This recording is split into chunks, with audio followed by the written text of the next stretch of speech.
Back to MSMEs and small entrepreneurs അവർക്ക് tax save ചെയ്യാൻ പറ്റുമോ? ഇനി പറ്റുമെങ്കിൽ തന്നെ അതിനുള്ള കോമൺ സ്ട്രാറ്റജീസ് എന്തൊക്കെയായിരിക്കും? നമ്മൾ നേരത്തെ പറഞ്ഞ പോലെ ഇപ്പോൾ ടാക്സ് സേവ് ചെയ്യുക എന്ന് പറഞ്ഞാൽ ഇത് ബിഗ്ഗർ ബിസിനസ് ആയാലും സ്മോളർ ബിസിനസ് ആയാലും ഒരുപോലെയാണ്. ഇതിൽ സ്മോളർ ബിസിനസ്സിന് എക്സ്ട്രാ കുറച്ച് വേവേഴ്സ് കാര്യങ്ങൾ കിട്ടും എന്ന് മാത്രമേ ഉള്ളൂ. അതിന് നമ്മൾ പ്രത്യേകിച്ചൊന്നും ചെയ്യേണ്ട ആവശ്യമില്ല. നമുക്ക് അല്ലാണ്ട് തന്നെ നമുക്ക് എടുക്കാവുന്ന ഓപ്ഷൻസ് കാര്യങ്ങളാണ്. അതല്ലാതെ നമ്മൾ നോക്കുമ്പോൾ സ്പെസിഫിക്കലി നമ്മൾ books of accounts properly maintain ചെയ്യുക. നമ്മുടെ എക്സ്പെൻസസ് ബിസിനസ് റിലേറ്റഡ് ആയിട്ടുള്ള എല്ലാ എക്സ്പെൻസസും നമ്മുടെ ബുക്സ് ഓഫ് അക്കൗണ്ട്സിൽ പ്രോപ്പർലി റെക്കോർഡ് ചെയ്ത് അതിന് ക്ലെയിം എടുക്കുക എന്നുള്ളതാണ് നമുക്ക് ലീഗലി ടാക്സ് കുറയ്ക്കാൻ പറ്റുന്ന ഏറ്റവും നല്ല ഓപ്ഷൻ. ഇപ്പോൾ ഒരു ബിസിനസ്മാൻ ഇപ്പം ഹീസ് റണ്ണിങ് എ ബിസിനസ്, അപ്പോൾ അതിന് വേണ്ടിയിട്ട് ഇപ്പോൾ അദ്ദേഹത്തിൻ്റെ വണ്ടി ഓടുന്നുണ്ടാവാം. അപ്പോൾ അങ്ങനെ ഇത് ചെയ്യുന്നുണ്ടെങ്കിൽ അതിൻ്റെ ഫ്യൂവൽ എക്സ്പെൻസ് ഒരു ബിസിനസ് എക്സ്പെൻസ് ആക്കി ക്ലെയിം ചെയ്യാവുന്നതാണ്. ഇപ്പോൾ പല കേസുകളിലും ചെറിയ ബിസിനസ്മാൻ അവർ പല ബിസിനസ് എക്സ്പെൻസസും ബിസിനസ്സിൽ അക്കോമഡേറ്റ് ചെയ്യുന്നില്ല. അവരത് പേഴ്സണൽ എക്സ്പെൻസായിട്ട് ഡീം ചെയ്യുന്നുണ്ട്. ഈ ഫ്യൂവൽ എക്സ്പെൻസസ്, അതല്ലെങ്കിൽ ചെറിയ ചെറിയ സ്റ്റാഫ് വെൽഫെയർ എക്സ്പെൻസസ്. അപ്പം അതൊക്കെ നമുക്ക് ബിസിനസ് എക്സ്പെൻസ് ആയിട്ട് തന്നെ കൺസിഡർ ചെയ്ത് നമുക്ക് ഇൻകം ടാക്സ് ഫയൽ ചെയ്യുമ്പോൾ അതിന് ക്ലെയിം എടുക്കാവുന്നതാണ്. അപ്പോൾ അതിലൊരു കാര്യം നമ്മൾ ശ്രദ്ധിക്കേണ്ട, ഈ ബുക്സ് ഓഫ് അക്കൗണ്ട്സിൽ പ്രോപ്പർലി ഇത് റെക്കോർഡ് ചെയ്ത് മെയിൻറ്റെയിൻ ചെയ്ത് പോവുക എന്നുള്ളതാണ്. ഇതിന് പ്രോപ്പർ സപ്പോർട്ടിങ്സ് ഡോക്യുമെൻ്റ് ചെയ്ത് വയ്ക്കുക. പിന്നീട് ഒരു സ്ക്രൂട്ടിനി വന്നാൽ പോലും ഇത് ബിസിനസ് റിലേറ്റഡ് എക്സ്പെൻസ് ആണെന്ന് നമുക്ക് പ്രൂവ് ചെയ്യാൻ പറ്റുന്ന രീതിയിൽ ഡോക്യുമെൻ്റ് ചെയ്ത് വയ്ക്കുക. അങ്ങനെ expenses maximum in the sense അത് ബിസിനസ് റിലേറ്റഡ് ആയിട്ടുള്ള എക്സ്പെൻസസ് നമ്മൾ ബുക്സിൽ കാണിച്ച് പോവുക.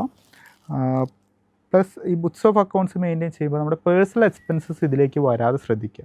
എപ്പോഴും അതിനൊരു രണ്ടും ഡിഫറൻഷ്യേറ്റ് ചെയ്ത് തന്നെ വെക്കണം. ഇപ്പോൾ ചെറിയ ബിസിനസ്സുകളിൽ സംഭവിക്കുന്ന മെയിൻ പ്രശ്നമാണ് പേഴ്സണൽ എക്സ്പെൻസും ബിസിനസ് എക്സ്പെൻസും മിക്സപ്പ് ചെയ്ത് പോവുക. ഇത് സെപ്പറേറ്റ് ആക്കി തന്നെ വയ്ക്കുക. ബിസിനസ് എക്സ്പെൻസ് ബിസിനസ് റിലേറ്റഡ് ആയിട്ട് തന്നെ പോവാം. അങ്ങനെ ചെയ്തിട്ടുണ്ടെങ്കിൽ നമുക്ക് കറക്റ്റ് ഒരു പ്രോഫിറ്റബിലിറ്റി അറിയാൻ പറ്റും. അതിനനുസരിച്ചുള്ള ടാക്സ് നമുക്ക് കൊടുക്കേണ്ടിയും വരുള്ളൂ. പ്രോപ്പറായിട്ട് അക്കൗണ്ട്സ് മെയിൻറ്റെയിൻ ചെയ്യണം എന്നുള്ളത് ഒരു കീ ഫാക്ടറായിട്ട് ഇപ്പം സാറുടെ പല ആൻസേഴ്സിൽ നിന്നും മനസ്സിലായി. അപ്പം ഒരു ഫുൾ ടൈം അക്കൗണ്ടൻ്റ് ഇല്ലാതെ ചെറിയ ബിസിനസ്സുകാർക്ക് ഇത് സാധിക്കുമെങ്കിൽ അത് എങ്ങനെയാണ് അവർക്കത് പറ്റുക?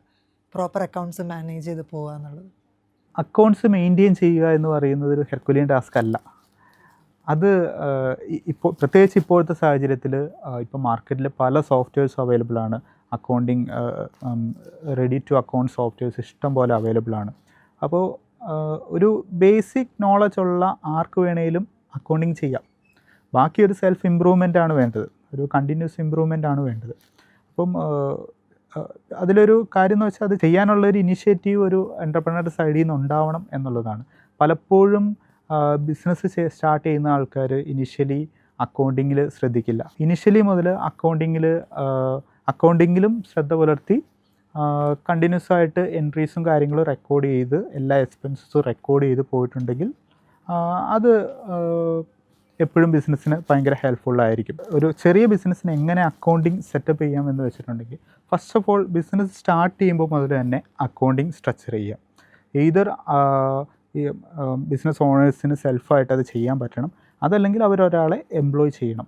ഒരു അക്കൗണ്ടിങ് സോഫ്റ്റ്വെയറിൽ പ്രോപ്പർലി റെക്കോർഡ് ചെയ്ത് എക്സ്പെൻസും ഇൻകവും എല്ലാം റെക്കോർഡ് ചെയ്ത് റിട്ടേൺസും കംപ്ലയിൻസും എല്ലാം പാലിച്ച് തന്നെ സ്റ്റാർട്ടിങ് മുതൽ തന്നെ പോകണം.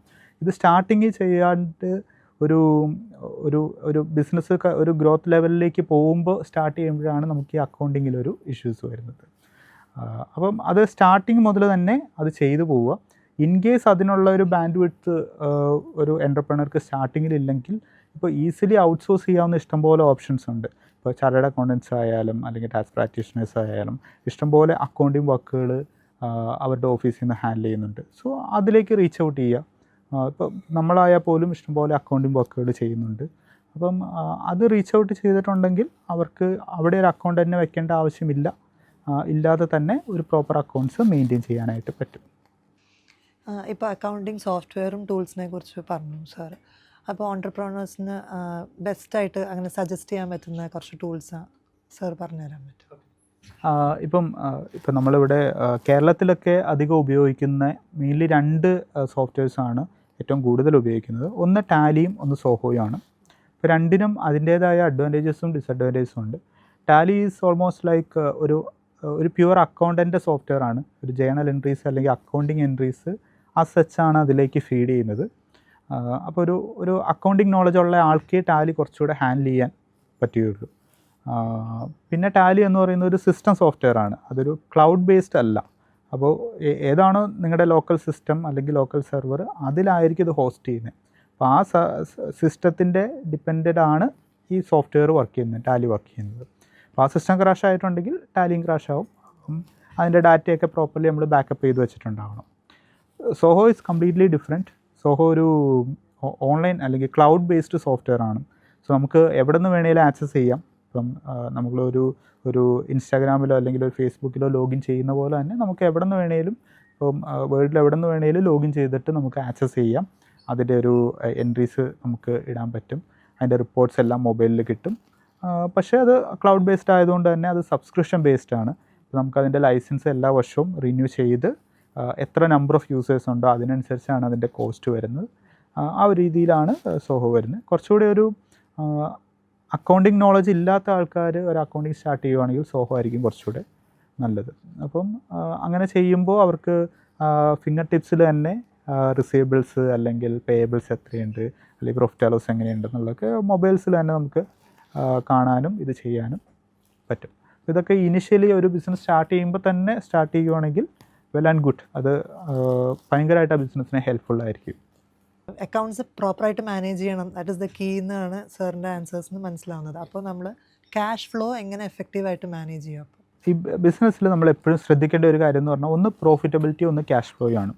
ഇപ്പോൾ പ്രോഫിറ്റബിലിറ്റി, ഇപ്പോൾ ഒരു ബിസിനസ് ചിലപ്പോൾ പ്രോഫിറ്റബിലിറ്റി നന്നായിട്ടുണ്ടാവാം, പക്ഷേ നമ്മളെപ്പോൾ നോക്കിയാൽ ആ ബിസിനസ്സിൽ ക്യാഷ് ഷോർട്ടേജ് ആയിരിക്കാം.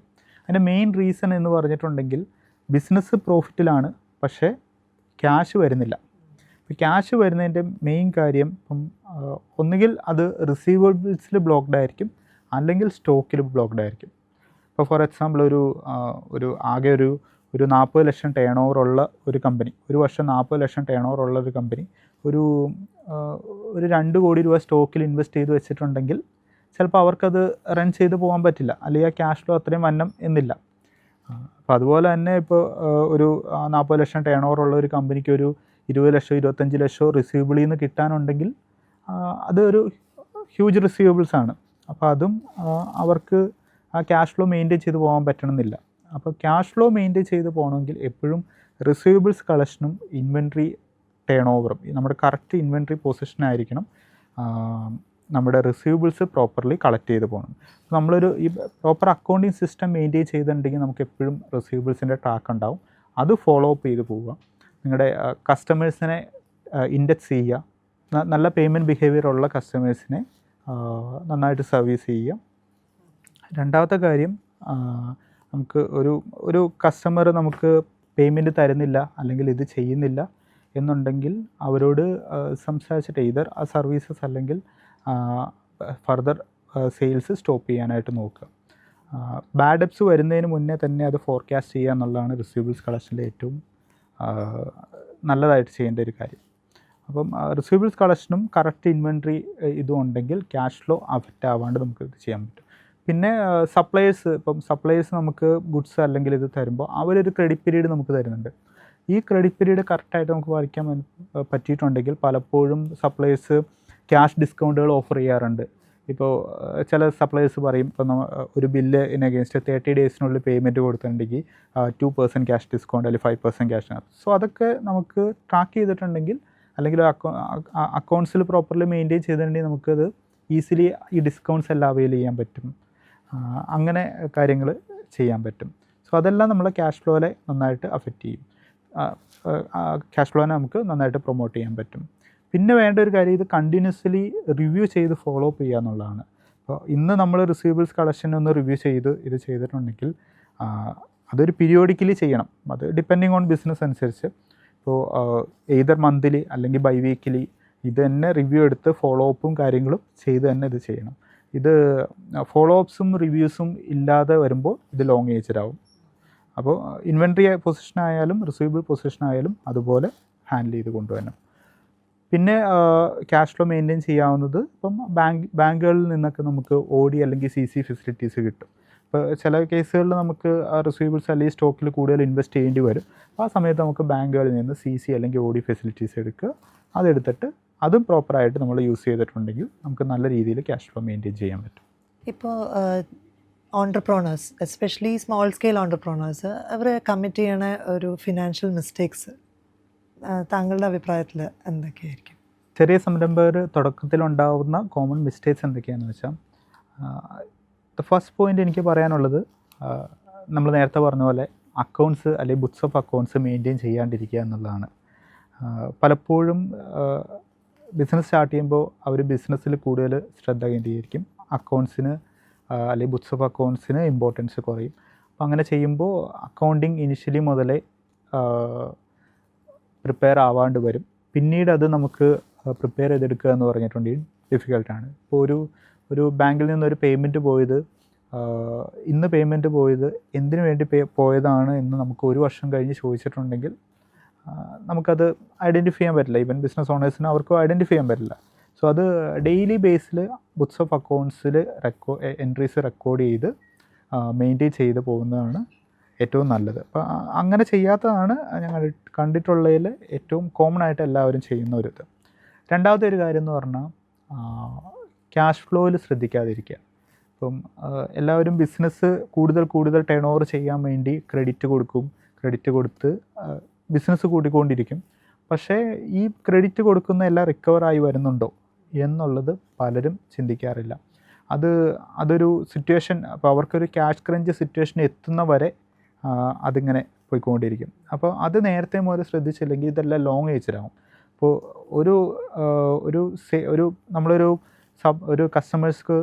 നമ്മളൊരു കസ്റ്റമറിന് ഒരു പ്രോഡക്റ്റ് സെല്ല് ചെയ്ത് അത് ലോങ് ഏജിലായിട്ടുണ്ടെങ്കിൽ അത് പിന്നീട് കിട്ടാനുള്ള ചാൻസസ് വളരെ വളരെ കുറവാണ്. അപ്പോൾ അത് നമ്മളെപ്പോഴും ഒരു സപ്ലൈ കൊടുത്തിട്ടുണ്ടെങ്കിൽ ആ സപ്ലൈയുടെ എമൗണ്ട് കളക്ട് ചെയ്തതിന് ശേഷം മാത്രം നെക്സ്റ്റ് സപ്ലൈ കൊടുക്കാനായിട്ട് ശ്രദ്ധിക്കുക, subject to nature of business. അപ്പോൾ അങ്ങനെ നോക്കിയിട്ടുണ്ടെങ്കിൽ കുറച്ചുകൂടെ നമുക്ക് ഇത് ചെയ്യാൻ പറ്റും. ഇപ്പോൾ ക്യാഷ് ഫ്ലോ മെയിൻറ്റെയിൻ ചെയ്യാൻ പറ്റും, നമുക്ക് ബാഡ് ഡെപ്സിനുള്ള പോസിബിലിറ്റീസ് കുറയും. പിന്നെ ഒരു കോമൺ മിസ്റ്റേക്ക് കണ്ടുവരുന്നത്, ഇപ്പോൾ ഇനിഷ്യൽ സ്റ്റേജസിൽ ഈ പേഴ്സണൽ എക്സ്പെൻസസും ബിസിനസ് എക്സ്പെൻസും മിക്സപ്പ് ചെയ്യും.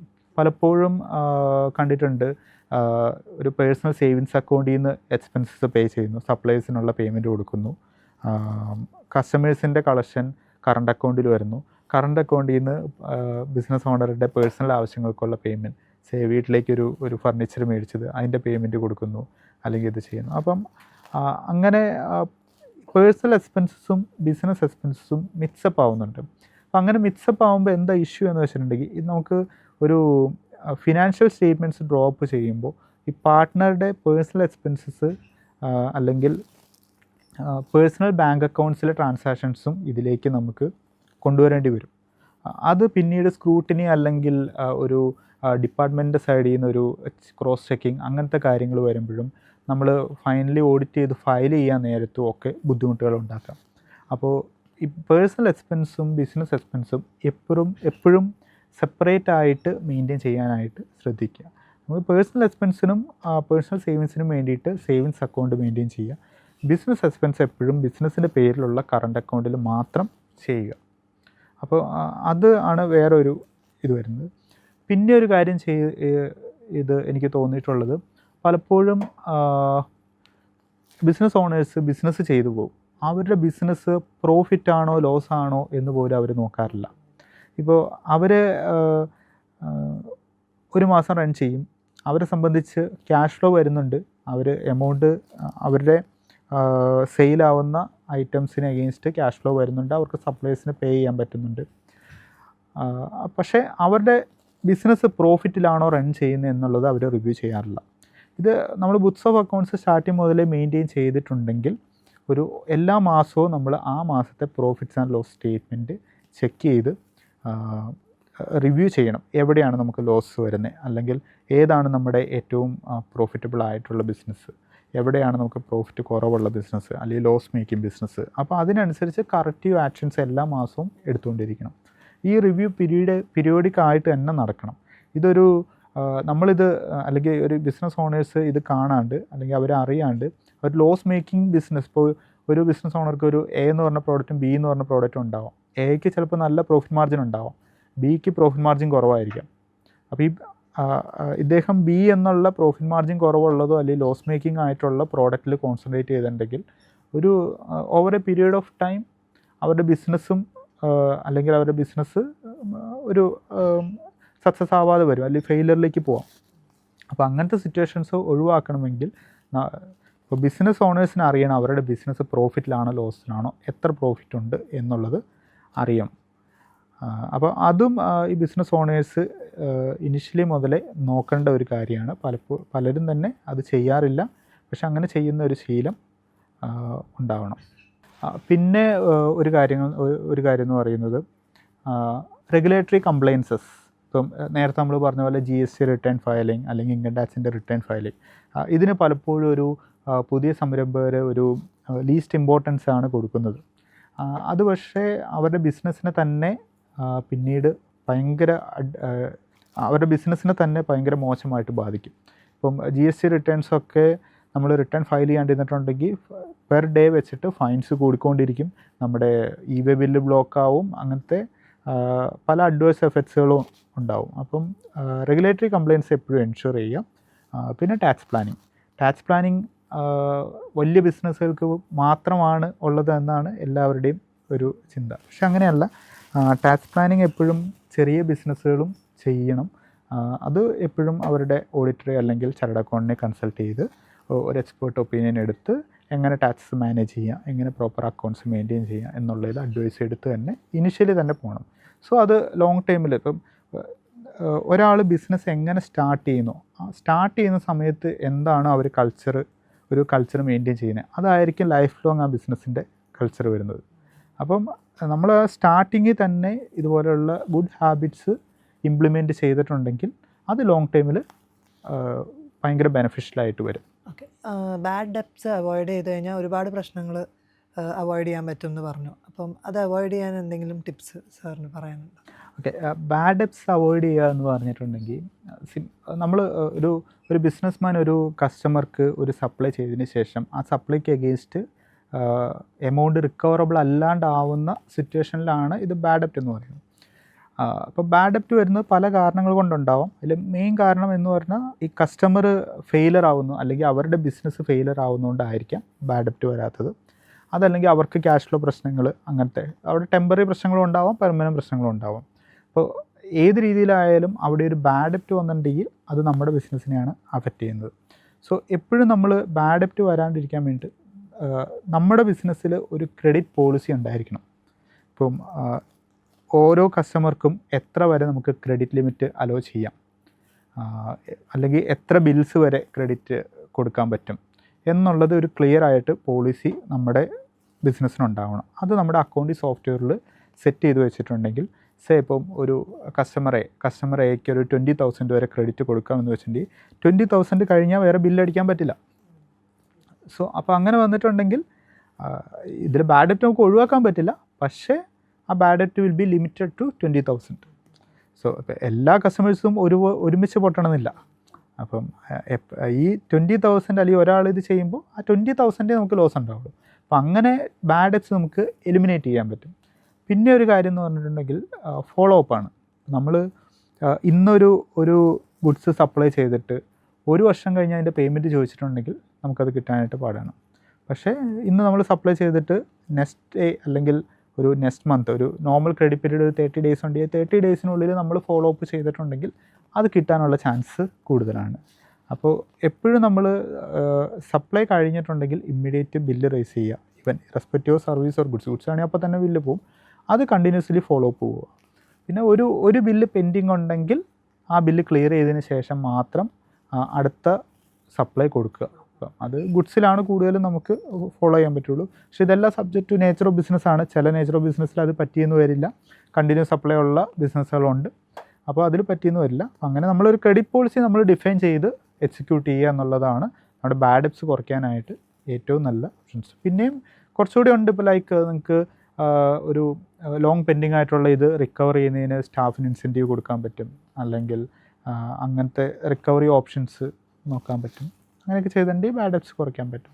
ഏത് ബിസിനസ്സാണെങ്കിലും, അതായത് ചെറുതാണെങ്കിലും വലുതാണെങ്കിലും അതിലൊരു എമർജൻസി ഫണ്ട് ഉണ്ടാവണം എന്നുള്ളതൊരു നിർബന്ധമായ കാര്യമാണല്ലോ. അതായത് സപ്പോസ് ഇൻകം ഇല്ലയെന്നുണ്ടെങ്കിലും അത് റൺ ചെയ്യാനുള്ള, കുറച്ച് നാളത്തേക്ക് റൺ ചെയ്യാനുള്ള ഒരു എമൗണ്ട് വേണം എന്നുണ്ടെങ്കിൽ അതെങ്ങനെ സേവ് ചെയ്യണതാണ് ഏറ്റവും നല്ലത്? അതായത് FD ആയിട്ടാണോ അതോ അതിന് വേറെ എന്തെങ്കിലും മാർഗ്ഗങ്ങളുണ്ടോ? പിന്നെ അതിൽ ടാക്സ് ഉണ്ടെങ്കിൽ അതെങ്ങനെയാണ് ആപ്ലിക്കബിൾ ആവുന്നത്? അല്ല, ഈ എമർജൻസി ഫണ്ട് നമ്മൾ കരുതി വയ്ക്കുക എന്നുള്ളതിൽ അതിൽ പ്രത്യേകിച്ച് ടാക്സ് ഇംപ്ലിക്കേഷൻ വരുന്നില്ല. കാരണം അത് ഓൾറെഡി നമ്മുടെ ബിസിനസ്സിൽ ഓൺ ചെയ്തിട്ട് വന്നിരിക്കുന്ന, ബിസിനസ് ജനറേറ്റ് ചെയ്ത് ടാക്സ് അടച്ചിട്ട് വന്നിരിക്കുന്ന ഫണ്ടാണ് നമ്മുടെ എമർജൻസി ഫണ്ട് എന്ന് പറഞ്ഞുകൊണ്ട്. കാരണം നമ്മൾ ബിസിനസ്സിൽ നിന്ന് തന്നെ ഏൺ ചെയ്തിരിക്കുന്നതാണ്. അപ്പോൾ അതങ്ങനെ നമ്മൾ കീപ്പ് ചെയ്യുന്നു. ഇപ്പോൾ നമ്മളൊരു FD ആയിട്ടൊരു എമർജൻസി ഫണ്ട് കീപ്പ് ചെയ്തു എന്ന് വിചാരിക്കാം. അങ്ങനെ കീപ്പ് ചെയ്തിട്ടുണ്ടെങ്കിൽ അങ്ങനെ കീപ്പ് ചെയ്യുന്നതിന് നമുക്ക് ടാക്സ് ഒന്നും വരുന്നില്ല. പക്ഷേ അതിൽ ഒരു ഇൻട്രസ്റ്റ് ഏൺ ചെയ്തിട്ടുണ്ടെങ്കിൽ അത് ടാക്സബിളാണ്, അതിന് ടാക്സ് വരും. അതല്ലാതെ വേറെ ടാക്സ് ഇംപ്ലിക്കേഷൻസ് ഒന്നുമില്ല. ഇനി എമർജൻസി ഫണ്ട് കീപ്പ് ചെയ്യുന്നതെന്ന് പറഞ്ഞാൽ ഇത് നമ്മുടെ ആ പർപ്പസ് കൂടെ നോക്കുക, എന്തിനു വേണ്ടിയിട്ടാണ് ഈ എമർജൻസി ഫണ്ട്. അപ്പോൾ നമുക്കത് ഒരു FD അല്ലെങ്കിൽ ഒരു പർട്ടിക്കുലർ ഇൻവെസ്റ്റ്മെൻറ്റ് കാറ്റഗറി തന്നെയാക്കി കോൺസെൻട്രേറ്റ് ചെയ്യണം എന്നില്ല.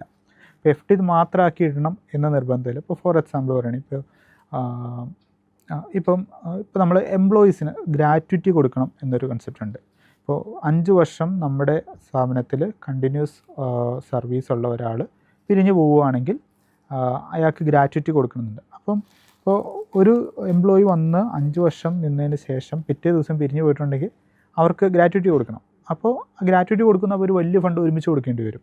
സോ ആ സമയത്ത് അത്രയും ക്യാഷ് ഫ്ലോ ഉണ്ടാവണമെന്നില്ല. അപ്പോൾ അത് ഫോർകാസ്റ്റ് ചെയ്യാൻ വേണ്ടിയിട്ട് നമ്മൾ എല്ലാ വർഷവും ഗ്രാറ്റുവിറ്റി ഫണ്ട് എന്ന് പറഞ്ഞുകൊണ്ട് ഒരു ഫണ്ട് നമുക്ക് ഇൻവെസ്റ്റ് ചെയ്യാൻ പറ്റും. അപ്പോൾ അതിന് വേണ്ടിയിട്ട് ഗ്രാറ്റുവിറ്റി സ്കീമുകളുണ്ട്. അപ്പോൾ അത് സോൾലി ഫോർ ദാറ്റ് പർപ്പസാണ്. അപ്പോൾ നമുക്ക് അതല്ലാതെ നമ്മൾ ഒരു അതുപോലെയുള്ള നമുക്ക് ഫണ്ടുകൾ, അത് നമ്മൾ നേരത്തെ ഫോർകാസ്റ്റ് ചെയ്യുന്ന റിക്വയർമെൻറ്റ്സിനാണ് നമ്മൾ ഇങ്ങനത്തെ ഇത് വരുന്നത്. അതല്ലാതെ എമർജൻസി ഫണ്ട് എന്ന് പറയുന്നത് നമ്മൾ ഈ പറയുന്ന ഇതർ FD ആയിട്ട് വെക്കാം, അതല്ലെങ്കിൽ നമ്മൾ വേറെ എന്തെങ്കിലും ലിക്വിഡേറ്റ് ചെയ്യാവുന്ന ഇൻവെസ്റ്റ്മെൻറ്റ്സ് ആയിട്ട് വയ്ക്കുക. ഇപ്പോൾ ചെറിയ മ്യൂച്വൽ ഫണ്ട്സ് അല്ലെങ്കിൽ ഇതൊക്കെ ആയിട്ട് വയ്ക്കാമെങ്കിൽ അങ്ങനെ ചെയ്ത് വയ്ക്കാം. അത് എപ്പോഴും ലിക്വിഡേറ്റ്, ഇപ്പോൾ ആ ഫണ്ട് കൊണ്ടൊന്നും നമ്മളൊരു ലാൻഡിൽ ഇൻവെസ്റ്റ് ചെയ്യുന്നതിൽ കാര്യമില്ല. കാരണം എമർജൻസി ഫണ്ട് എന്ന് പറയുന്നത് നമുക്ക് ഇമ്മീഡിയറ്റ് റിക്വയർമെൻറ്റ് വരുന്നതാണ്. അപ്പോൾ ആ സമയത്ത് നമുക്ക് ലാൻഡ് സെയിൽ ചെയ്യാൻ പറ്റുമെന്ന് പറഞ്ഞില്ല. അപ്പോൾ അത് നമ്മൾ എടുത്തിട്ട് ഒരു FD ആയിട്ടോ അല്ലെങ്കിൽ ഒരു ചെറിയ മ്യൂച്വൽ ഫണ്ട്സ് ആയിട്ടോ അല്ലെങ്കിൽ ഷെയർസിലോ ഒക്കെ ആയിട്ട് ഇൻവെസ്റ്റ് ചെയ്തു എന്നോർത്തുകൊണ്ട് തെറ്റില്ല. ഇപ്പോൾ സ്റ്റാർട്ടപ്സിനായാലും MSMEസിനായാലും അവരുടെ ബിസിനസ്സിന് വേണ്ടിയിട്ടുള്ള ഫണ്ട് എങ്ങനെയൊക്കെ റേസ് ചെയ്യാം? ഏതൊക്കെ വഴിയിലൂടെ അവർക്കത് റേസ് ചെയ്യാൻ പറ്റും? ഇപ്പോൾ ബിസിനസ് നമുക്ക് എക്സ്പാൻഡ് ചെയ്യണമെങ്കിൽ അല്ലെങ്കിൽ ഒരു സ്കെയിലപ്പ് ചെയ്യണമെങ്കിൽ എപ്പോഴും നമുക്ക് ഫണ്ട് ആവശ്യമുണ്ട്. ഇതിന് പല മെത്തേഡ്സ് ഉണ്ട് ഫണ്ടിങ്ങിന് വേണ്ടിയിട്ട്. അപ്പം അതിൽ ഏറ്റവും കോമൺ ആയിട്ട് എല്ലാവരും യൂസ് ചെയ്യുന്നത് ബാങ്ക് ലോൺസ് ആണ്. ബാങ്കിൽ അപ്രോച്ച് ചെയ്തിട്ടുണ്ടെങ്കിൽ അവർ വേരിയസ് ടൈപ്സ് ഓഫ് ലോൺസ് തരും. ഇപ്പോൾ ടേം ലോൺസ് ഉണ്ട്, വർക്കിംഗ് ക്യാപിറ്റൽ ടേം ലോൺസ് ഉണ്ട്, ഓവർ ഡ്രാഫ്റ്റ്, ക്യാഷ് ക്രെഡിറ്റ്സ്, അങ്ങനത്തെ ഇതാണ്. ഇപ്പോൾ ടേം ലോൺസ് എന്ന് പറഞ്ഞാൽ the will give A fixed ഒരു ലംസം എമൗണ്ട് തരും and business will repay it in instalments, ഒരു മന്ത്ലി EMI എന്നുള്ള രീതിയിൽ, ജസ്റ്റ് ലൈക്ക് നമ്മുടെ ഹൗസ് ലോണൊക്കെ പോലെ. പിന്നെ CC അല്ലെങ്കിൽ OD ഉണ്ട്. അപ്പോൾ അതിൽ അവരൊരു ലിമിറ്റ് നമുക്ക് തരും. ആ ലിമിറ്റ് എന്ന് പറഞ്ഞാൽ ഇപ്പോൾ ഒരു 20 lakhs ലിമിറ്റ് വന്നാൽ we can use that limit as A normal bank account. നമ്മളൊരു നോർമലി ഒരു ബാങ്ക് അക്കൗണ്ട് യൂസ് ചെയ്യുന്ന പോലെ നമുക്കത് യൂസ് ചെയ്യാം. അപ്പോൾ നമ്മുടെ അക്കൗണ്ട് ബാലൻസ് മൈനസ് ആയിക്കൊണ്ടിരിക്കും. 20 ലക്ഷം വരെ മൈനസ് പോവാം. അപ്പോൾ എത്രയാണോ അത് ഡെയിലി ബേസിൽ എത്രയാണോ മൈനസ് വരുന്നത് അതിനനുസരിച്ച് അവർ ഇൻട്രസ്റ്റ് കാൽക്കുലേറ്റ് ചെയ്ത് ഇൻട്രസ്റ്റ് അതിൽ ബുക്ക് ചെയ്യും. അപ്പം ഇത് രണ്ട് നല്ല ഓപ്ഷൻസാണ് ബാങ്കിൽ നമ്മൾ ലോൺ എടുക്കുന്ന സംബന്ധിച്ച്. ബാങ്കിൽ നമുക്ക് ലോൺ എടുക്കുമ്പോൾ ഒരു ബിസിനസ്സിന് കിട്ടുന്ന അഡ്വാൻറ്റേജ് എന്ന് പറഞ്ഞിട്ടുണ്ടെങ്കിൽ അവർക്ക് അവരുടെ ഇക്വിറ്റി ഡൈല്യൂട്ട് ചെയ്യേണ്ട ആവശ്യമില്ല. ഓണർഷിപ്പ് അവരുടെ കയ്യിൽ തന്നെ നിൽക്കും. അതാണ് ബാങ്കിൽ നമുക്ക് ഇത് കിട്ടുന്നത്. പിന്നെ ഉള്ളത് ഇപ്പം ഓരോ സ്കീമുകളുണ്ട്. ഇപ്പം മുദ്ര യോജന അല്ലെങ്കിൽ ഇപ്പം CGTMSE സ്കീമുകൾ. ഈ സ്കീമുകളൊക്കെയും ബാങ്ക് വഴി തന്നെയാണ് ഓപ്പറേറ്റ് ചെയ്യുന്നത്. പക്ഷേ അത് ഗവൺമെൻറ് സപ്പോർട്ടഡ് ആണ്. അപ്പോൾ നമുക്ക് ഇപ്പോൾ CGTMSE എന്ന് പറഞ്ഞിട്ട് ഈ ക്രെഡിറ്റ് ഗ്യാരണ്ടി ഗവൺമെൻറ് ഓഫർ ചെയ്യുന്നതാണ്. അപ്പോൾ ആ CGTMSE ലോൺ എന്ന് പറഞ്ഞിട്ടുണ്ടെങ്കിൽ ഈ ബിസിനസ് ഓണർ സെക്യൂരിറ്റി ഓഫർ ചെയ്യേണ്ട ആവശ്യമില്ല. ഈ ഗവൺമെൻറ്റാണ് ബാങ്കുകൾക്ക് അത് ഗ്യാരണ്ടി ചെയ്യുന്നത്. അപ്പോൾ ആ രീതിയിൽ ബാങ്കുകൾ സപ്പോർട്ട് ചെയ്ത് ലോൺസ് തരും. അപ്പോൾ CGTMSE ഗ്യാരണ്ടി അവിടെ. അപ്പോൾ CGTMSEക്ക് നമ്മളൊരു ഫീ കൊടുക്കണം, ഒരു ഇൻഷുറൻസ് പോലെ. അപ്പോൾ ബാങ്കിന് റിസ്ക് കുറവാണ്, ബിസിനസ് ഓണറെ സംബന്ധിച്ച് സെക്യൂരിറ്റി കൊടുക്കേണ്ട ആവശ്യമില്ല. അപ്പോൾ അങ്ങനത്തെ സ്കീമുകൾ പലതുണ്ട്. ചെറിയ മുദ്ര യോജനയുണ്ട്, ചെറിയ ലോൺസിന് ഇപ്പോൾ 10 lakhs അല്ലെങ്കിൽ 20 lakhs വരെ കൊളാറ്ററലൊന്നും ഇല്ലാണ്ട് MSMEകൾക്ക് ലോൺ കിട്ടും. അപ്പം ഇതെല്ലാം ബാങ്കിൽ നിന്നുള്ള ഓപ്ഷൻസാണ്. ഇനി അതല്ലാതെ പ്രൈവറ്റായിട്ട് അല്ലെങ്കിൽ out of apart from bank നമുക്ക് ഇൻവെസ്റ്റ്മെൻറ്റ് ഓപ്ഷൻസ് ഉണ്ട്. ഇപ്പോൾ ഇക്വിറ്റി ഫണ്ടിങ് ഉണ്ട്, നമുക്ക് ഏഞ്ചൽ ഇൻവെസ്റ്റേഴ്സ് ഉണ്ട്, വെഞ്ചർ ക്യാപിറ്റലിസ്റ്റ് ഉണ്ട്. അപ്പോൾ ഈ കേസുകളിലൊക്കെ സംഭവിക്കുന്നത് എന്താണെന്ന് വെച്ചാൽ നമ്മുടെ ഒരു കമ്പനിയുടെ അല്ലെങ്കിൽ ഈ ബിസിനസ് എൻറ്റിറ്റിയുടെ ഒരു ഓണർഷിപ്പ് നമ്മൾ ഡൈല്യൂട്ട് ചെയ്യുകയാണ്. അപ്പോൾ അപ്പം ഈ ഇൻവെസ്റ്റ് ചെയ്യുന്ന ഇൻവെസ്റ്റേഴ്സ് എന്ന് പറഞ്ഞാൽ അവർ they are attracted by the idea we are doing. നമ്മുടെ ബിസിനസ് ഐഡിയയിൽ അവർ അട്രാക്റ്റ് ചെയ്തിട്ട് അവർ നമ്മളിൽ വന്നിട്ട് ഇൻവെസ്റ്റ് ചെയ്യണം. അപ്പോൾ നമ്മൾ അവർക്കൊരു സ്റ്റേക്ക് കൊടുക്കും, പാർട്ട് ഓഫ് ഷെയർ കൊടുക്കും. സംടൈംസ് അത് ഡിപ്പെൻഡിങ് ആണ്, ഒരു കേസ് ടു കേസ് ഡിഫർ ചെയ്യും. ചില കേസുകളിൽ അവർ നമ്മുടെ ഒരു ഡയറക്ടർ ബോർഡിലൊരു അംഗമായിരിക്കും, അല്ലെങ്കിൽ അവർ ഡിസിഷൻ മേക്കിങ്ങിൽ പാർട്ടിസിപ്പേറ്റ് ചെയ്യും. ചില കേസുകളിൽ അങ്ങനെ പാർട്ടിസിപ്പേറ്റ് ചെയ്യില്ല. We are free to have our own decisions. പക്ഷെ അവർ ഫണ്ടിങ് മാത്രം ചെയ്യും, അത് ഒരു ഇക്വിറ്റി ഡൈല്യൂട്ട് ചെയ്യും. അപ്പോൾ അങ്ങനെ വരുമ്പോൾ വരുന്നത് എന്താണെന്ന് വെച്ചാൽ ഹ്യൂജ് ഫണ്ടിങ് ആയിരിക്കും. അപ്പോൾ ബാങ്കുകൾക്ക് അങ്ങനെ ചെയ്യാൻ പറ്റില്ല, ബാങ്കുകൾക്ക് ഇൻവെസ്റ്റ് ചെയ്യാൻ പറ്റില്ല. They can only provide loans. Investors invest ചെയ്യും and they will expect a return in back. അത് ചിലപ്പോൾ പ്രോഫിറ്റ് ആയിട്ടായിരിക്കാം, ചിലപ്പോൾ പിന്നീട് ഇതൊരു വലിയ ബിസിനസ്സായി കഴിയുമ്പോൾ ആ ബിസിനസ്സിൻ്റെ ഷെയർസ് ലിസ്റ്റ് ചെയ്ത് റിക്കവർ ചെയ്യുന്നതായിരിക്കാം, ഓർ അവരുടെ ഒരു ബിസിനസ്സിന് സപ്പോർട്ടായിട്ടായിരിക്കാം. സോ വാട്ട് എവർ, അത് ഇൻവെസ്റ്റേഴ്സിൻ്റെ ഒരു എക്സ്പെക്റ്റേഷനാണ്. സോ അതൊക്കെ ഇൻവെസ്റ്റ്മെൻറ്റ് അട്രാക്റ്റ് ചെയ്യുന്ന സമയത്തുള്ള ഓൺഗോയിങ് ഡിസ്കഷൻസിൽ ഡീറ്റെയിൽഡായി ഡിസ്കസ് ചെയ്ത് ടേംസ് ഓഫ് എൻഗേജ്മെൻറ്റ് ചെയ്താണ്, ഡോക്യുമെൻ്റ് ചെയ്തിട്ടാണ് ഇത് ചെയ്യുന്നത്. അപ്പോൾ അങ്ങനെ ഒരു ഇൻവെസ്റ്റ്മെൻറ്റ് അട്രാക്റ്റ് ചെയ്യണമെങ്കിൽ ഫസ്റ്റ് ഓഫ് ഓൾ നമ്മൾ ആ ഇൻവെസ്റ്റേഴ്സിനെ കൺവിൻസ് ചെയ്യാൻ പറ്റണം. ഹൗ നമ്മുടെ ബിസിനസ് ഐഡിയ അല്ലെങ്കിൽ how our business idea will be scalable in the future, അല്ലെങ്കിൽ അത് ഇത്രത്തോളം സ്കെയിലബിൾ ആയിരിക്കും, ഇത്രത്തോളം വർക്കൗട്ട് ആവേണ്ടത്, നമ്മുടെ സ്ട്രാറ്റജി എന്താണ് നമ്മൾ പ്ലാൻ ചെയ്യുന്നത്. സോ അത് ആ ഇൻവെസ്റ്റേഴ്സിനെ കൺവിൻസ് ചെയ്യാൻ പറ്റിയിട്ടുണ്ടെങ്കിൽ നമുക്ക് പ്ലെൻറ്റി ഓഫ് ഇൻവെസ്റ്റ്മെൻറ്റ് ഓപ്ഷൻസും ഉണ്ട്.